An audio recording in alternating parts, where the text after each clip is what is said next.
call the meeting to order. It's 6:30. I'll call the work session of the Mayor and Council for the City of Snellville, Georgia for Monday, January 12th, 2026 to order. We have a quorum. Everyone is present. So as usual, we'll go over our regular business meeting first. And questions are welcome. I know I didn't get to talk to everybody this weekend, but I did talk to Rochelle this afternoon. So if you have questions about what we're doing on any of the agenda items, please, let's go ahead and talk about it. For the invocation, Dr. Quincy Brown will be here for that. We have Cub Scout Troop 526 to say the pledge. Under ceremonial matters, the Active Adult Center Volunteer of the Year Award is sick tonight. So we're just going to move this presentation to the next meeting so that she can be here for that. Then Kelly McAleen will recognize the Festival of Trees winner. And then she's also going to recognize the outgoing Tourism and Trade Board members, CJ and Rochelle. Outgoing there, incoming here. Then we'll have the minutes. Anyone have any questions or changes on that? We have an invited guest, Captain Chris Raymer with the Salvation Army. Under new business, we have, so this is the first big one. I think this is the first contract y'all will be voting on since you've been elected, and it's the contract for the repair of stormwater. So there's two annual contracts that we do, and that is stormwater projects and street paving. And these go through our normal bid process. That usually, like in stormwater, we collect the stormwater fee, so we know how much money we have available to do projects, okay? The staff, public works staff, will then go around and they rate the stormwater issues that we have in the city, and they get the most dire ones, of course, on the list, and then they put together the RFP, it's RFP that goes out. So they say, these are the projects that we need, here's the scope of work on those projects, and send that out, and contractors will bid on that. And you got the bid sheet in your packet, so you saw what everybody came back with the bids. And then, so what we do with this that makes it different than a lot of things is we package all of these projects together for the year and have one contractor. We essentially have, award that bid to one contractor. That saves us a lot of money for that contractor to be able to come, know what they're going to do, and mobilize in one area for a period of time versus hiring separate contractors for every project. We do the same process with street paving. So we know when we pass the budget, we know how much money we're going to allocate towards street paving. And so Public Works again goes out and rates all the streets. They put together the list, and then that's what goes in the bid. And then that way we get one contractor come out and they do all the streets at one time. Okay? So these are the two big contracts that we do every year once the budget's passed. Right?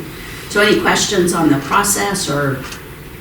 So what we're doing tonight is once these come in as sealed bids, the bids are opened, they're tallied. Typically, we'll go with the low bidder, but not always. But once the low bidder is determined from opening the bids, then the city goes back and checks references and make sure that they're qualified in all the areas we need them to be qualified in. And then the staff makes the recommendation to us, which is what's happening tonight. So the staff is recommending that we award it to the Dickerson Group for their bid amount. Okay. That's the 896, right? 896, 101.95. Does Dickerson Group need to be named in the motion or just the amount? Yes, Dickerson Group needs to be named. So the motion should sound something like motion to approve awarding or to award the contract to the Dickerson Group in the amount of $896,101.95. Okay. Any questions or anything? Maybe not for me. Okay. All right, item B is the second reading of ordinance 2025-13. If you remember, this is the one where we're repealing the one unconstitutional provision in our code that hasn't been in use and just needs to be removed. Item C is the approval of the updated stormwater manual. Mercy, did you want to? Yeah, thank you, Mayor. So staff across Public Works, Planning and Development, and Administration took a review of our existing stormwater credit manual. Both individual residential as well as commercial stormwater customers can apply for a credit on their annual stormwater bill if they take efforts to mitigate stormwater runoff on their property. There's a range of those credits. We received some recommendations from Integrated Science and Engineering, if I'm remembering the ISE acronym correctly. So we consult with ISE. They recommended the rate that was updated in the last couple of years, and they also did a scan of best practices in Gwinnett County for the county level as well as neighboring cities. The only significant change in terms of credit specificity was extending the number of years that you could get a credit if you actually perform your standard maintenance on getting your septic tank service. So we changed that from 1 to 3 to be more in line with neighboring cities.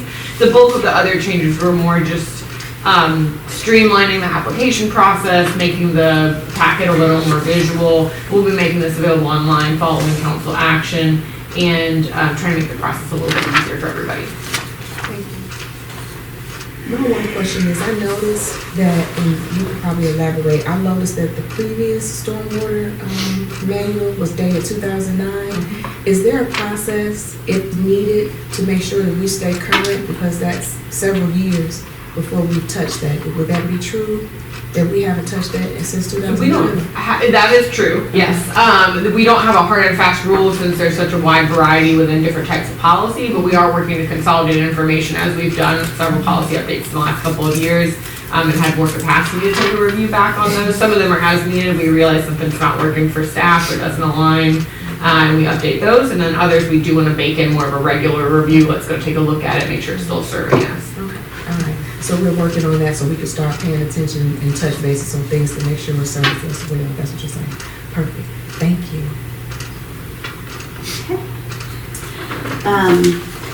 And then item D is the approval of the budget amendment for, to get you in context, this is for fiscal year ending June of 2025. So last June. Do you want to explain this or you want me to?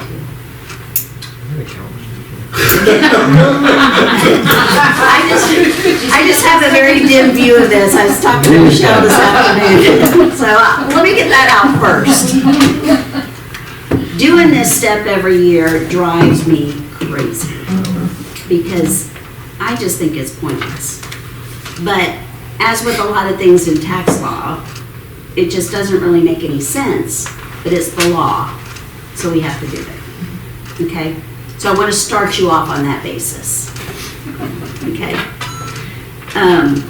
So what we're doing here is, you know, last year, actually in 2024, just before the fiscal year started, we approved a budget that would take us from July 1st, 24 to June 30th of 25.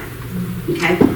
And that was the budget that we worked from. That was our guidebook. That was Matt's marching orders with where our priorities were on spending money. And so, you know, that year ended last June. And then our auditor comes in and audits the books and makes whatever adjustments need to be made to any of the actual numbers, right? And then we know what our actual numbers are now. And where our actual numbers, which is money already collected, money already spent, right? This is 6 months ago. Where our actual numbers are different than our budgeted numbers from last year, we have to go by council action tonight and adjust our last year's budget to be closer to what actually happened last year. Okay? So that's really all we're doing tonight. It's a state required action to shore up the budget that it's closer to what we actually did. Okay? And then our auditor needs this last piece from us so that he can finalize the audit for last June. Okay. How was that? That was really good. Did you want to? Minus the sauciness, but no. I mean, I would just say in the general fund, that's our largest fund. That's where most of our all of our operations are operated out of. So you'll see a budget amendment, a budget increase of 3.6 million. The majority of that is from a property purchase that the city did during that fiscal year, where we spent $4 million on buying property. You take that property out, then we are amending the budget down $250,000. So we were under our budget, our general fund budget. So if you look, you'll see that the city is taking $2.5 million out of fund balance, which is your accumulated savings over the years, things that you've been able to keep up with, and then finding $1 million in the general fund budget to reduce down, so you're not taking as much out of the general fund. In the last part, you said you took out the 2.5 million and did what now? So we spent $4 million on property, $4 million on property. So to make those numbers work in this sense, we took $2.5 million out of our fund balance, which is our kind of our savings. You kind of grow as you are under budget each year, and then we reduced the budget through adjustments $1 million.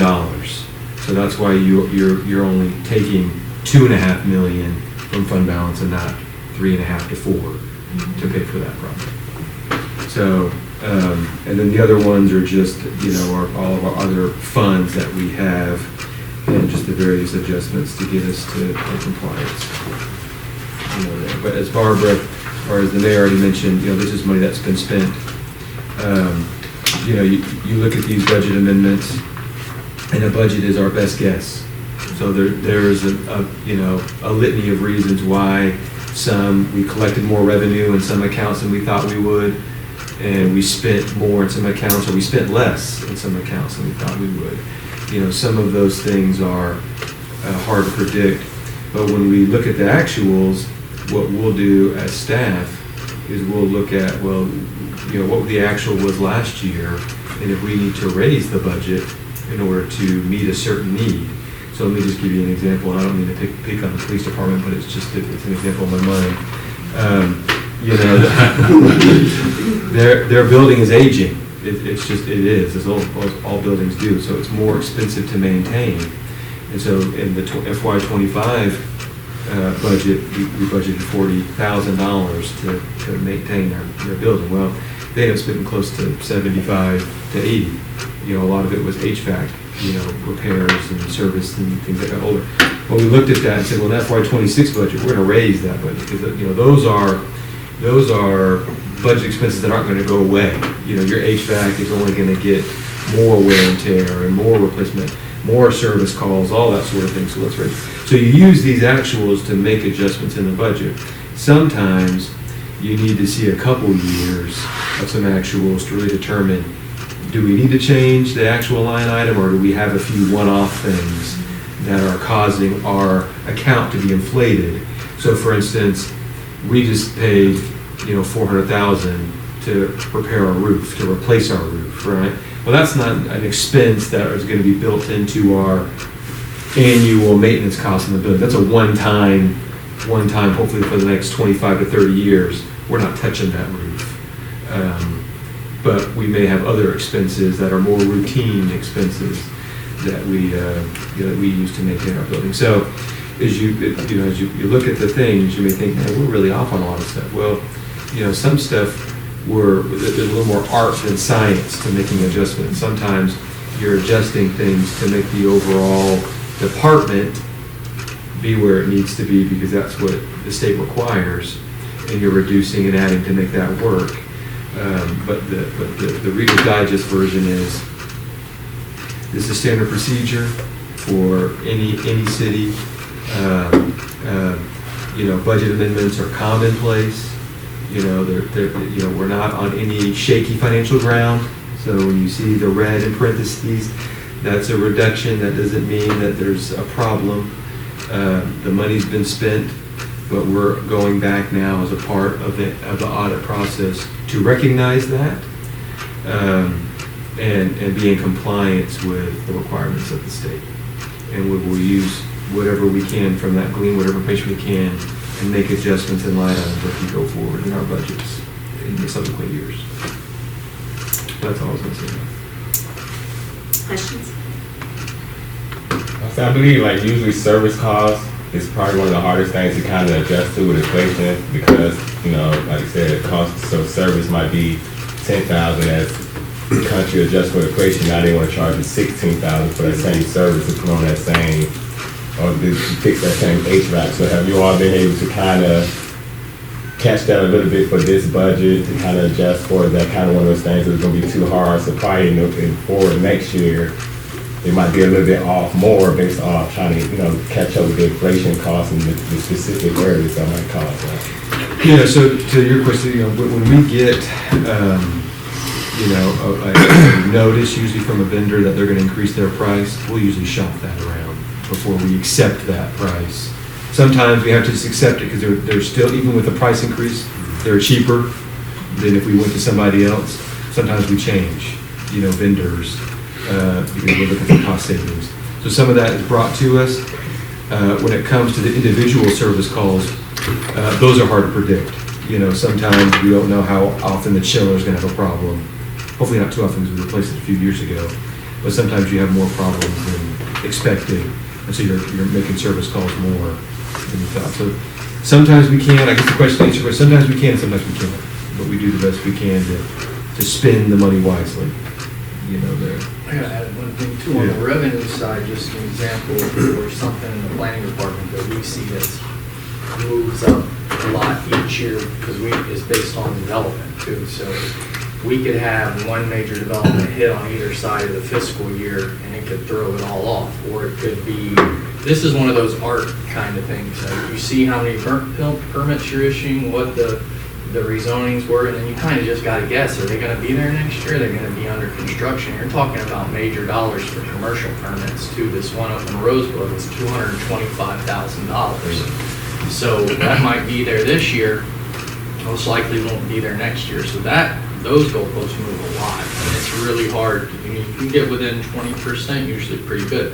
Stuff like occupational tax licenses and stuff, those are a little easier because they just kind of project out, and we can see if a big, they go up percentages. They typically rarely go down. It's very small, but easily trended. But a lot of our stuff is not, and I'm sure that's around for a lot of the revenue accounts too. Even the tax digest can vary. So that's what a lot of it is in our department. When we come back and say we actually only got 175 and we may have budgeted 125 or 225 for the quarter million, whatever, but that final, and then and that provides us next year's starting point, but doesn't really tell us much about what to expect. It's all just kind of dissecting it over time and learning what moves the needle, and that's really good with the budget too.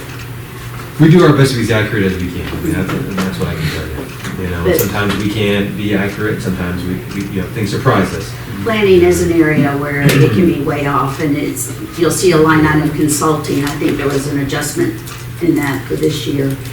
But consultants, and that's usually where we've got outside engineers that do our inspections. Well, sometimes. Yeah, inspections. If there's not stuff in building process, then there's no inspections, so that number's lower. It's all connected, yeah. You get a big development that gets, underway, and there's a lot of inspections, so there may be, a lot more cost. So it looks like we way under budgeted, but it's just that there was a lot more activity going on. So I have a question. I know there are audits that do like needs-based analysis to like plan for avoidable charges, like in aging buildings and aging cities, to maybe in line with, needs to be prioritized as far as repairs so that we can avoid emergency repairs that are costly. So has that been done, or is that something, that in the future, if you do an analysis on all the buildings that we have, let's say the police department, there are some things that need to be fixed right away. Same thing with stormwater that others don't. But has there been a plan put in place to do that? So I would say to that, and to answer that question, and not to get too much into budget prep now, but if we were to do an analysis on what the needs are of the building, then our expectation would be that you guys work with us to come up with the money to make those things happen. You know, those consultants, those folks, they charge you quite a bit of money to assess things. And that's not a problem, but if we're gonna assess a building and then we're not gonna do anything about it, then really we've wasted that money. So I would say, before we even hire someone to do that, we would need a commitment from you guys that whatever comes out of that report, you're gonna help us find the money to make those repairs, there. So if that means raising the millage rate, or if that means doing other things, and so there's a lot of implications with things like that is what I'm saying. Just keep that in mind as we're talking about budget stuff. Things that you guys may want to do, priorities that you may have, there's got to be ways to fund that stuff. And so we can make the numbers work the way we can make the numbers work, but there may be some things we can't make work, or there may be some things that if you really want it to work, you might have to look at raising more capital, to make that happen. So when it comes to any type of survey, and I say that in the context of even survey of employees or survey of services, when you issue that survey and you do that analysis, you better be ready to do whatever that analysis says you need to do, where you're putting yourself in a liability as well. I mean, if we get a report back and they're saying this got to be fixed, this got to be fixed, this got to be fixed, and we say, oh, we're not going to do any of that. And something happens, then they're going to say, well, our insurance company's going to say, you had warning that was a problem, and you just, for whatever reason, decided not to do it. We're not going to cover that. So there are just some other down the road things, and I'm not telling you that to deter us from having that conversation. I'm just telling us to say, hiring a consultant who does something is all well and good, but that's really the easy step. The hard step is coming up with the money to get it done, and that's where you need to be thinking. And we'll be coming up soon on those conversations, heading into the budget, and Matt is already planning to start the budget meetings with council members sooner than we've been the last couple of years, recognizing that we've got new people. It might take y'all a little bit to get your hands around this budget and what we're doing, so. That's not going to be anytime soon, by the way. Right. That's not going to be like next Yeah, it won't be next week.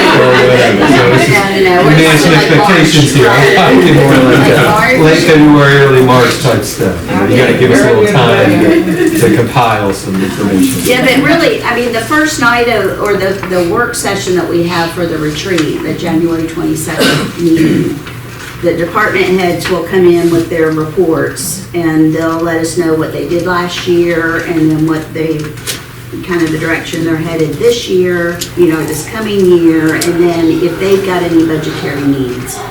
So those are things that, we get that information now so that we can be talking about it and give Matt some direction on whether we want to include some of those things in the budget or not.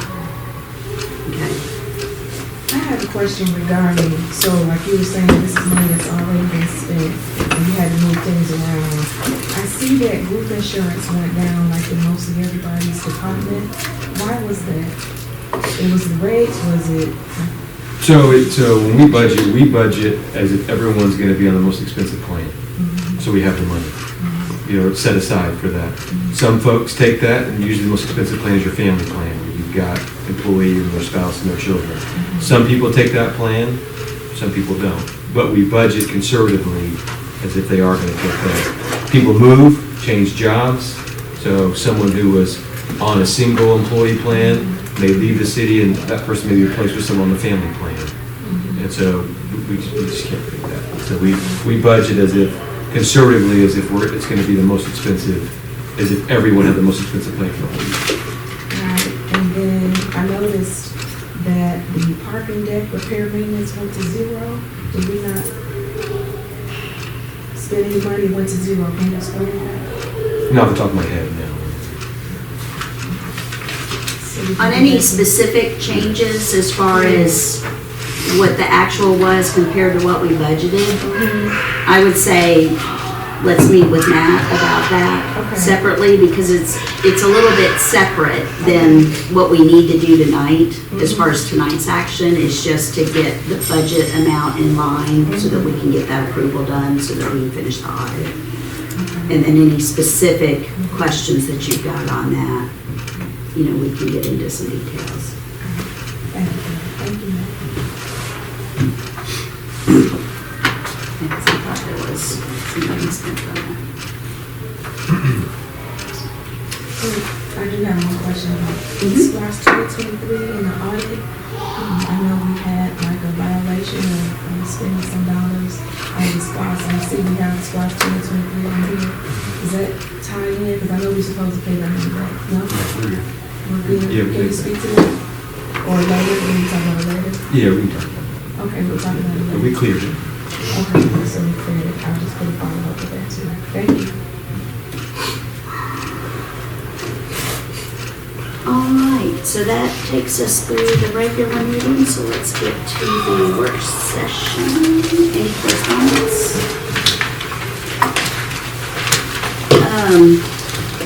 Let's do under correspondence, because this came in emails.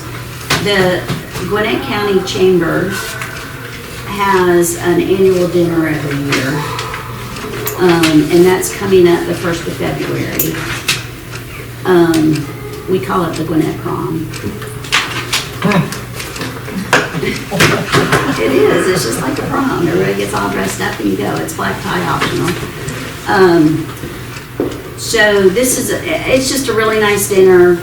A lot of people from the Gwinnett Chamber, a lot of state house people or state senate people will be there. In the state legislature, there's a lot of business owners. It's just a good opportunity to get out and meet people in a little more casual setting. Typically the city will pay, if any council member would like to go, the city will pay for your ticket. I do ask though, if you decide to go and we order the ticket, that you make every effort to be there, because the tickets this year are like $325 a person. Yes. So it's not something to say, oh yeah, maybe I'll go, and then you decide you're too tired that night and you don't want to go. So think about that before you request that. If you do want to bring somebody, then we'll do that on our own. So this year I'm able to go. I'm on the CID board and they're paying for me, so I'll be sitting at the CID board table. But I think we need to get those tickets ordered soon. Yes, and I would urge everyone to really think about that, because it's the Friday that we have our retreat, the 6th. It's February the 6th. And so it will be a very long day between taking some tours of downtowns and going that night, so. You're talking about the chamber dinner, right?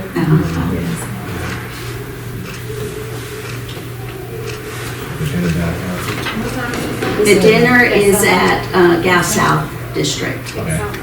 Well, Duluth, my favorite place. We expect to be back to City Hall that Friday around 4 p.m. and then start Saturday morning around 8. And if the city gets the tickets, we don't have a table, or you just get the ticket and you sit in and do it like how the holiday party? Well, usually, once we order the tickets, they usually put us all at the same table. Do we need to register online? Or can Sam do No, that? if you'll let Matt know, then they'll register everybody at the same time.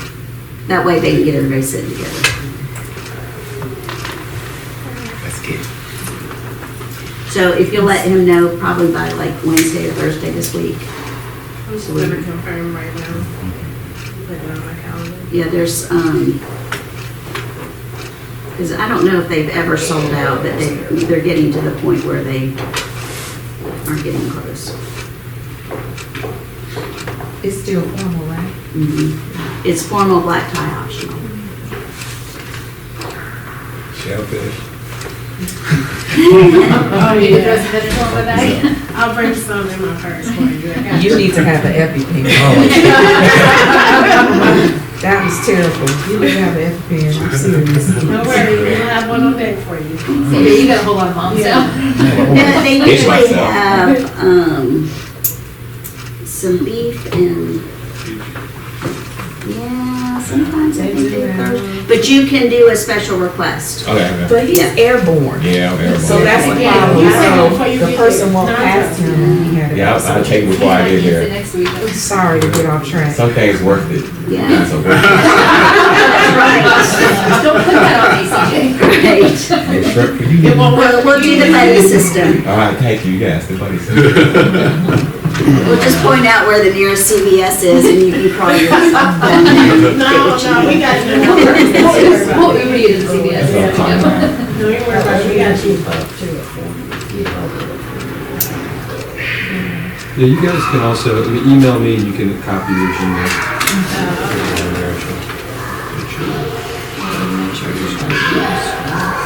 Right, I'm guessing you won't have a city attorney's report. I'm gonna guess that's right. Happy to be here. We need to save just a few minutes for a really quick exec session. So let's move on to the ongoing projects. Refer to your sheet here. So Town Center, Grove, Talkery, and Dumping Master are open for business. Woo-hoo! And Parkside is near the finish line there, so they're getting closer, which is great. So Cricket Can is also, so if you recall, they had their grand opening from the kind of the brewery side of things late last year. And now they're going to kind of have their grand opening for the space as a whole. Just from the latest that we've heard, the Pita Place, Pita Mediterranean, Cheesecakery, and Philly G's are the three that they feel really strongly will be open by this Thursday. And then there's a few more down the line, the butcher and the barbecue and the pizza and the mac and cheese are ones that will become forthcoming. So it's 4 o'clock on January 15th, so we ask all of you to be there for that. Staff, so Jan Harris, our downtown development director, Brian and Mercy have been working on a calendar of events for the Grove, a concert series, some movie things for 2026, movie events for 2026. We'll also have a cornhole league that will begin in March, that will be out there on the green. They offer several different seasons, so it'll run for a good chunk of the year, from March until it gets really cold. So we're looking forward to that, which is exciting. Things are hitting their stride down there. One more thing while we were talking about ribbon cuttings, that Thai Delight place, that's, I think, the 13th It's Wednesday at 11:30. Wednesday, which is the 14th. Yes. That's the Thai restaurant, that's where Main Street used to be down at Cooper. Yes. And I'm sorry, 3 o'clock? It's at 11:30. 11:30. I'm told that there will be lots of food for sampling, so.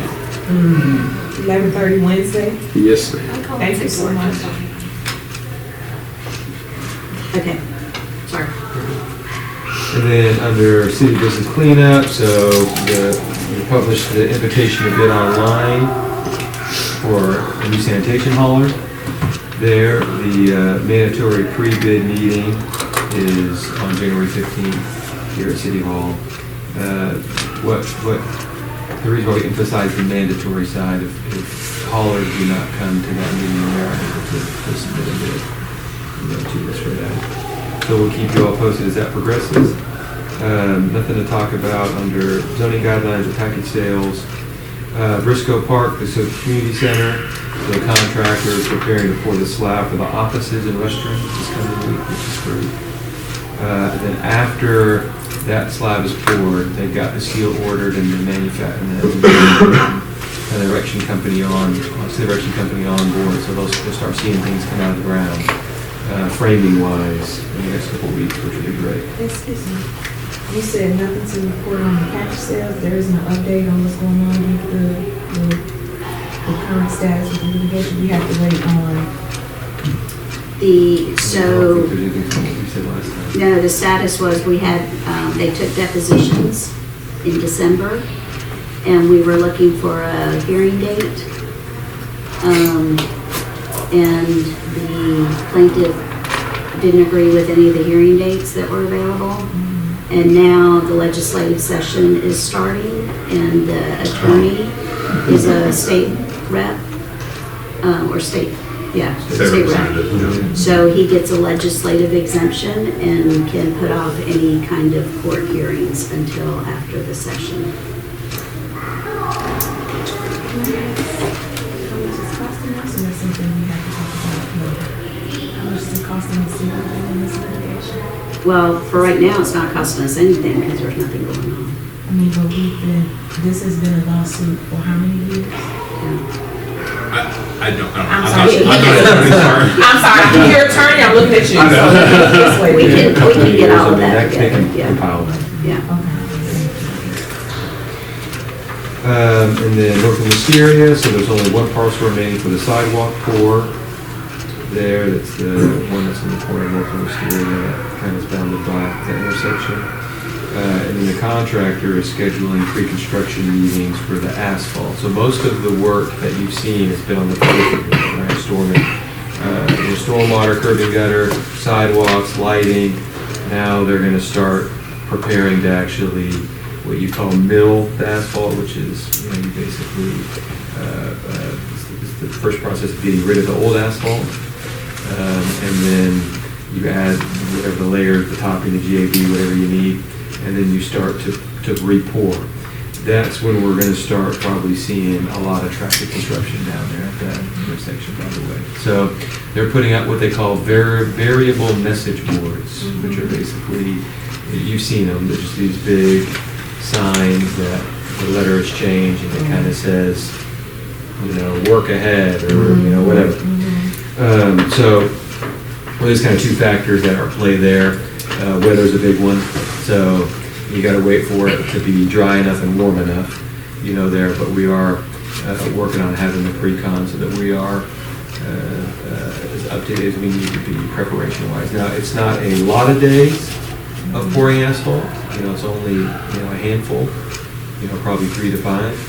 But nevertheless, there's going to be disruption. It will be painful while it's going on. Yeah, it'll be painful. Well, they put the boards up a couple of days in advance, notifying people that road closures are coming.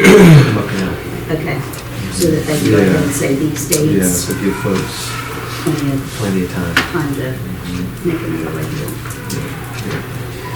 And then the .gov crossover, so we received approval from the federal government to change from the .org to .gov website, and there's a lot that comes with it. We kind of mentioned some of those things. So right now, DC3 is kind of ending on the tail end of the behind the scenes stuff they need to do. So what we're working on right now this week as staff is identifying a day that we're kind of determining is the cutover day. There'll be some disruptions, that the system will be down a little bit, and as we make that transition. We are eyeing probably sometime the first week of February for that. We're working on a messaging plan to get that word out to the public, but also to all the folks that have an e-city email address. So one thing I will tell you is that we are going to leave forwarding for quite some time on people's emails from the .org to the .gov. So hopefully there's not any disruption for folks there. I know that's a big concern because most of us heavily put in our emails to conduct city business. But the next meeting, the 26th, will give you guys more details on what what some of those things that we're identifying. But there's a lot that will change. The letterhead, business cards, and all of that stuff. What happens to the new website. And then just the last thing, so the 2026 retreat, so just a few reminders on that. You may already alluded to, we'll have that January 22nd special called meeting from 6 to 8. It's an opportunity for our department directors, as the mayor mentioned, to give a status report on the activities of their department, but also clue you in on any potential budget needs there. Following that meeting in February, we'll have a 2-day retreat, so the 6th and the 7th, Friday and Saturday. The Friday retreat will be primarily a continuation of our conversation in December on redevelopment, especially redevelopment in the town, in town centers and downtowns. And so as part of that, we'll go visit 2 local downtowns where we'll point out some things to you all.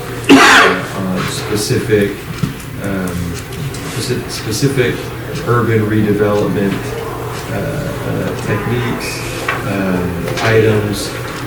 We'll be meeting with some of the staff in one of the cities. They'll kind of share their process, how they got to where they are now. And then on the 7th, we'll meet at GMA's headquarters down in Atlanta. Where we'll do some leadership, team building type exercises, but there'll also be an opportunity to talk about specific topics that you all may have that you want to discuss as a group. So I sent an email out last week with this information, and I've asked by the end of this week, by close of business on Friday, if there are any topics that you specifically want to talk about on the agenda, please send those to me, so that we have a list of those things we can put on the agenda. Any questions about any of these topics?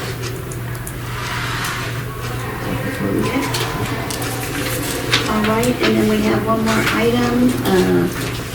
Mayor Pro Tem Carter's going to give us an update. Yes. North and South Crestview. Yes. It's been a process, just real quickly. This started in October, and it started as a result of a complaint made on social media about accidents at North Crestview in 78. And that the person viewed the city wasn't going to do anything about it, so I took that project on. Initially, that involved visiting all the businesses that are in that mall right there in North Crestview. I had a Columbo moment and decided to go visit Miss Robichaud at the Harbor Oaks Montessori School. So glad I did that. Spoke with her later on. I spoke with Mr. Michael Young. And I mailed out about 40 letters to members of that community that surrounds all around that area of 78th and North Crestview.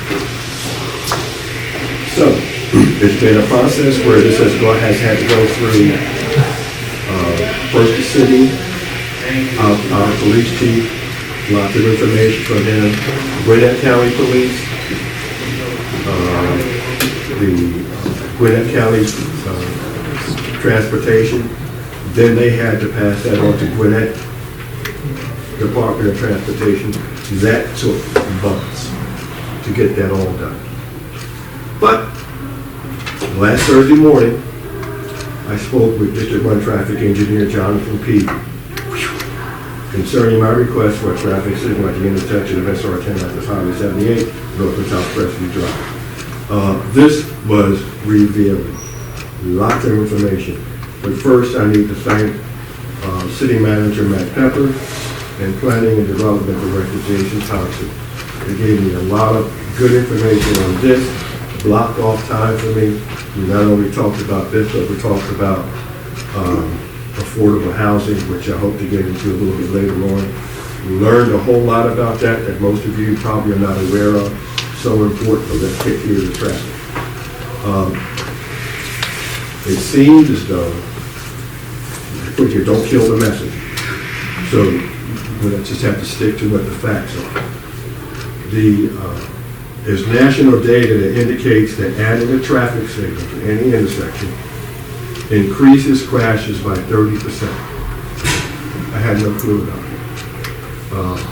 Rear-end collisions, people racing to beat the red light, et cetera, things like that. Secondly, I found out, I think a lot of people here didn't know, was that GDOT was never aware of the additions of the Manor Lake Senior Center and the Marathon Service Station, which is what he told me. And they were clueless about the impact of the school, the Montessori school. This is what I was told. By GDOT? Yes.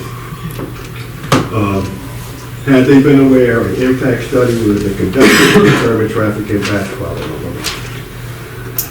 And if it were determined at that time that a traffic signal was required, the new entities, which have been the Marathon Gas Station and Manor Lake, would have had to incur the cost of putting up the traffic signal and the widening North and South Crestview Street. I'll get into that in a minute. North and South Crestview Drive would have to be widened to accommodate a left turn only lane. That's a new state requirement. The National Manual for Uniform Traffic Control Devices, which everybody in the country goes by, establishes what they call several warrants that must be met to determine whether improvements such as traffic signals should be implemented. Only 2 of these warrants apply to us. Number 1 is volume. Please pay attention. In order to meet this requirement, SR10, which is Athens Highway, must have 750 cars per hour to pass this intersection in an 8-hour period. It meets that qualification. North Crestview Drive and South Crestview Drive must have 150 cars per hour during an 8-hour period. These streets only meet that requirement for 2 hours a day. Based on traffic volume, this intersection does not meet the requirement. The next requirement, a warrant, is crash incidents. In a 1-year period, there must be 5 or more crashes that can only be corrected by a traffic signal. You must also have 80% of the volumes that I expressed earlier. And you must have an adequate trial of an alternative traffic control, such as the median strip that we're going to be talking about. The concrete median strip seems to be the best way to go at this time. He believes that he has the funds in the budget to get a complete installation of the median strip by the end of the year. The median strip design will begin as soon as he receives the go-ahead from the city manager. Personally, based on input from the school, I asked that the design, which will prevent the median, that will prevent left turns into and out of North Crestview, be extended to prevent left turns out of Harbor Oaks Montessori School. And he seemed to agree with that. If the median strip appears to be ineffective after a period of time, we can then provide information to GDOT to reconsider a traffic signal based on the lack of improvement to traffic safety at this location. Understand that in order to place a traffic signal at this intersection, North Crestview and South Crestview Drive would have to be widened to accommodate a left turn lane and as required by current legislation. That would be a long process because it involves land acquisition and cost. The idea that we have to stick to is that to increase traffic safety, although it will cause some inconvenience. They know that. Now, those wishing to go left will be forced to use other available means to achieve the desired direction by U-turns at certain intersections and nearby intersections or using different streets. Personally, I recommend that the city manager grant approval of GTOT to go ahead with creating the design of the median strip and to include that it extends long enough to prevent left turns out of Harbor Oaks Montessori School. And we have a plan of what that looked like, right? We do, but I ask that that strip be extended Yeah. because there is a concern about traffic coming out of, people making left turns out, or left turns into and out of the Montessori School. Right, but then anybody needing to go left out of Montessori School, how are they gonna make that U-turn? They would Where have will to that go, happen? they would have to turn right and go to, Gwinnett, Racing Parkway. Grayson Parkway, and make a U-turn at the right. And that's already a good. That's Well, okay. well, That's a horrible But you turn intersection. anywhere along there. there would have to be an adjustment on the light. Well, it's not the light, Yes, you can. it's the way, you got a little bit of a, we'll have to talk about that some more. It's a blind spot. I wouldn't be ready to push the button on that one. Let's talk about that one more. May I just mention one thing? Ma'am, this is work session. Oh, I'm sorry, I didn't know that. Thank you. And we only have like a minute left. I'm sorry. Because we gotta get to exec session. I think we need to flesh that out just a little bit longer. Okay. I appreciate your work and your tenacity on this for sure. Thank That's all I do. you. You see firsthand what GDOT, it's all. That was amazing, Norman, that GDOT didn't even Learn know that. that. Yeah. Norman. Yeah. And GDOT, that's Gwinnett, right? No, Okay, that makes more sense that they, Yeah, Marathon is in Gwinnett. but I thought the marathon would have had to get, And they would have had to have the right in, right out approval unless, but I think that spot already had it. It was already there when that other building was built, so there wasn't any, okay. Well, all of Brody wants to. Interesting. I'll have to Yes. council meeting. Let's do this, add this to the next, work session so that we can finish, and then that'll give us some time to kind of talk through it. Thank you so much for your work on this. All right, with that, we will end the, or not end the work session, but we will go into exec session. During the work session, the mayor and city council of Snellville, Georgia, Mayor Bender announced that certain matters should be discussed in the closed session of the meeting and asked council to advise the city with respect to closing the meeting. City Attorney Kevin Callan advised the city of the following reasons to close the meeting: to discuss pending and/or potential litigation, settlement claims, administrative proceedings, or other judicial actions which is exempt from the Open Meetings Act pursuant to OCGA Section 50-14-21. Upon a motion of council member and seconded by council member Carter. the meeting was closed with the following council members and mayor present and voting. Mayor Barbara Bender, yes. Mayor Pro Tem Norman Carter. Here. Councilmember Carrie Heatherington. Yes. Rochelle Brown. Catherine. And CJ. Yes. There